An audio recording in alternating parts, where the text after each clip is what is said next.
Soy chicken noodles. Kumakaway na naman si Charlene at nandito tayo sa Camille Jimenez Misamis Occidental at baon din natin ang Good Life Egg Noodles para sa Hong Kong inspired dish na kayang gawin kahit wala ka sa Hong Kong. Medium heat, cooking oil, sliced ginger, crushed garlic, onion leeks, yung matigas na part, at star anise. Gisa-gisahin para lumabas ang aroma insan. 3 cups water, 1 cup soy sauce, half cup Chinese rice wine or mirin, 1 cup brown sugar at 1/4 cup Good Life oyster sauce. Elevate your home-cooked meals with Good Life. Mix well at 7 pieces chicken thigh part. Ilagay skin side down at ipasimmer ng 10 minutes para i-check ang mga lutang-lutang. Check lang. Pag may nakita, tanggalin kasi ayaw natin sa mga lutang. Tapos, turn to low heat, simmer for 35 minutes. Paypay ka lang dyan, Charlene. Sige, pati sarili mo, paypay ka lang, day.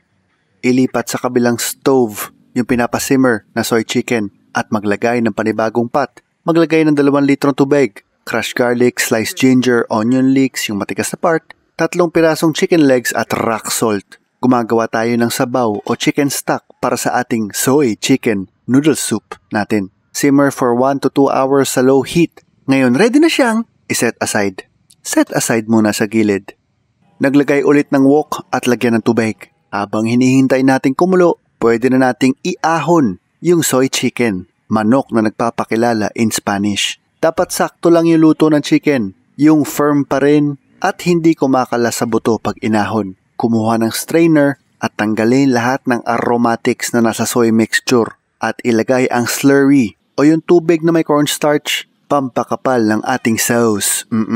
Balik tayo sa wok, back to wok, kumukulo na at i-blanch ang pechay at kunin na natin ang Good Life Egg Noodles para sa extra sustansya made with real eggs. Ang paggawa nito ay steamed at hindi fried.